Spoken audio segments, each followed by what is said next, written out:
Okay, let's unpack this. The stack of sources you brought us today, I mean, it pulls us into one of the most intellectually compelling and frankly pretty disturbing premises we've ever covered.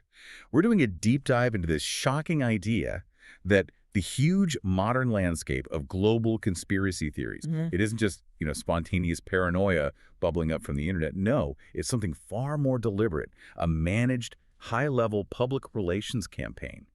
And the key text you shared is this retrospective Confessions of a Professional Conspiracy Theorist by a veteran PR guy named Will Camden. So our mission here is to track this jaw-dropping transition, the point where the dark arts of persuasion, which were used to sell, I don't know, tea or something. Or old bits of wood from train tracks. Right, where that was scaled up to sell entire belief systems. We're talking the architecture behind the Illuminati myths, secret cabals, all of it. And what's so fascinating here is that we're not really debating if the conspiracies are true or false. That's not the point. No. We are analyzing the methodology that Camden lays out. He takes this central idea of PR, what its pioneer, Edward Bernays, called the engineering of consent. And he just applies it, not to consumers, but to societal stability. So what we're really looking at is the foundational architecture of modern belief. And it was built with commercial techniques. Which brings us right to that first huge question the book tackles. The strategic why. I mean, why go to all this professional trouble? Right. Camden lays out his core thesis right away.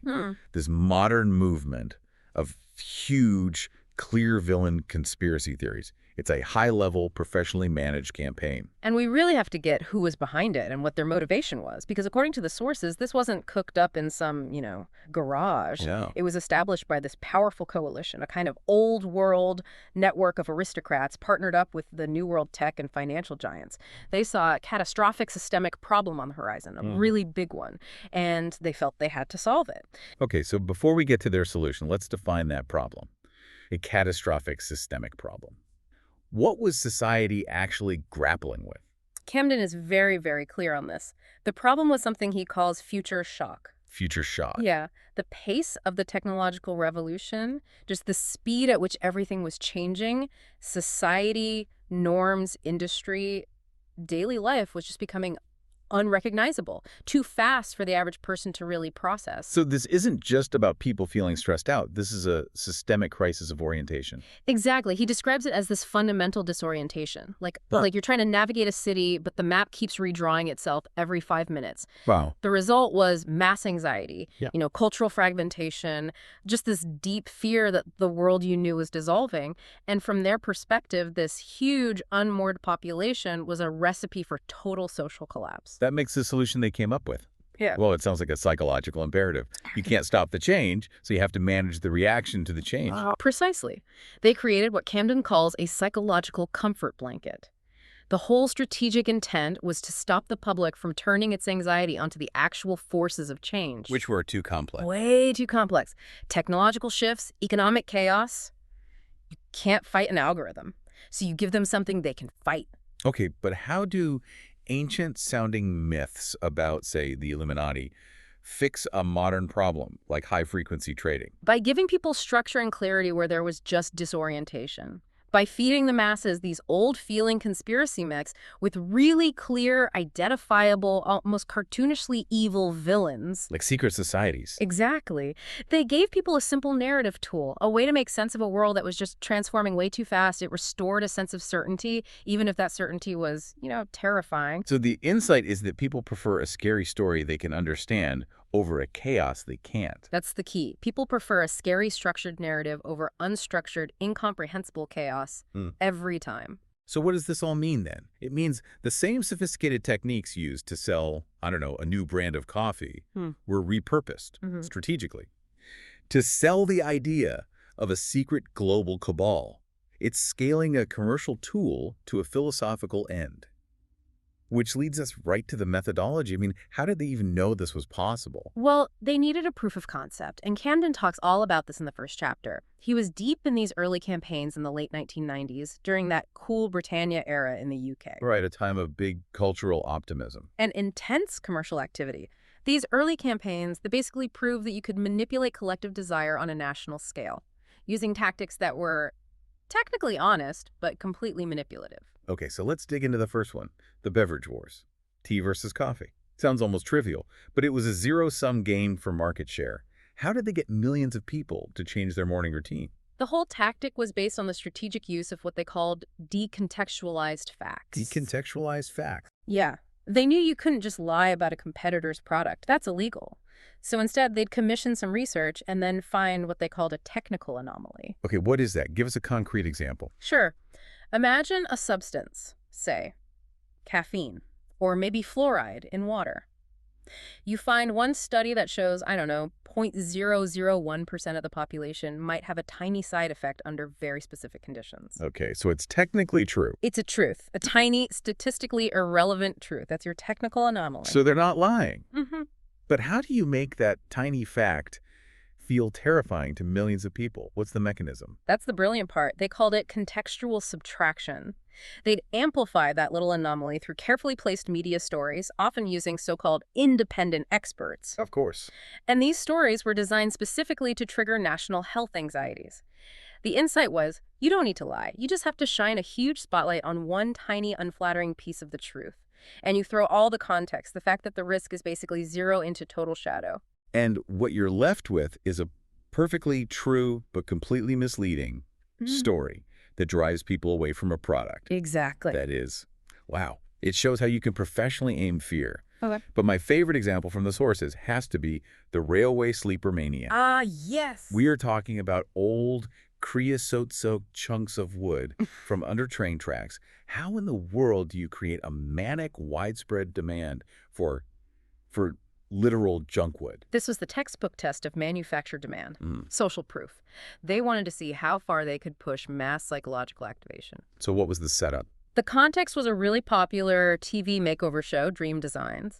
The method was to feature these old railway sleepers as this, super sophisticated must-have garden feature. Okay, and the effect was immediate. People saw it and wanted it. Yeah. But there's a huge twist in this story, right? What happened when everyone rushed out to buy them? Absolutely. The punchline, the element of true puppetry, as Camden called it, is that the big garden center chain that was sponsoring the show, the one paying for all this PR, they didn't even stock them. They hadn't planned for it. Wait, hold on. They promoted a product they didn't even sell, and people still went looking for them. Yes, that was the insight. By showing this desirable, aspirational lifestyle on TV, they could activate tens of thousands of people, make them march out in a unified trance to buy a product they'd never heard of 5 minutes earlier. And they were all convinced it was their own original idea. Completely. Just because they saw it validated by an authoritative source, the TV show. It's the power of simulated consensus, the manufactured urge. That is just profound. If you can make people fight over old railroad ties just by showing them an image, you've basically discovered a law of social physics.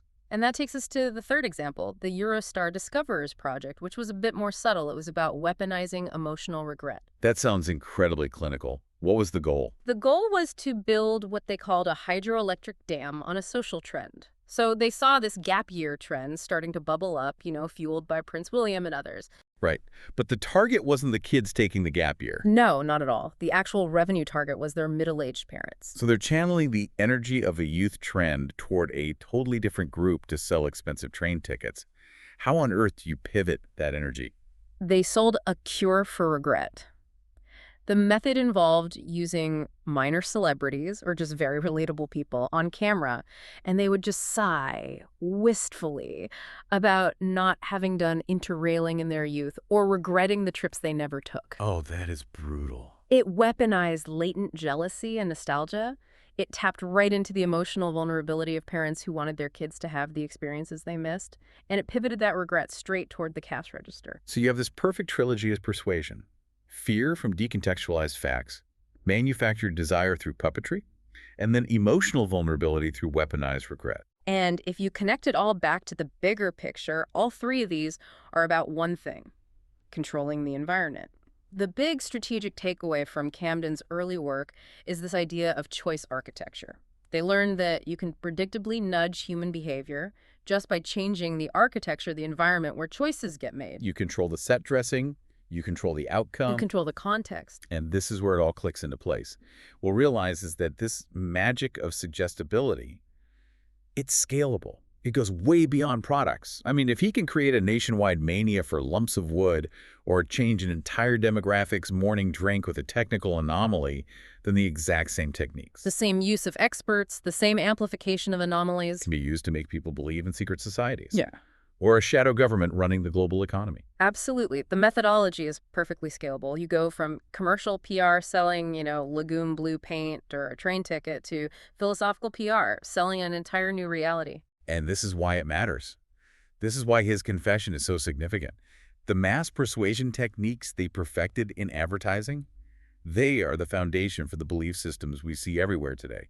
Same toolkit, just a much bigger target. That's the turning point, the hinge of the entire book. The stakes just escalated dramatically. Camden says the transition was complete when he traveled to Stockholm to meet the architects. And the mission was no longer about shifting market share between tea and coffee. No, it was about selling a new reality for the 21st century, a reality designed specifically to manage that future shock they were so afraid of. So if we look back at this whole trajectory, we've gone from the microscopic targeting of decontextualized facts in the beverage wars all the way up to creating a global psychological comfort blanket. And the synthesis is crystal clear. The real power of professional persuasion isn't in telling lies or even telling the whole truth.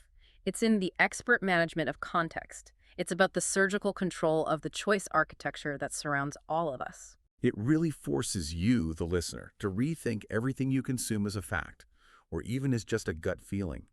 These sources show how belief systems, even ones that seem rebellious or counterculture, they can be professionally manufactured. Manufactured for the specific strategic purpose of providing comfort and managing anxiety in the face of relentless, incomprehensible change. So we have to leave you with this final question, building on the source material.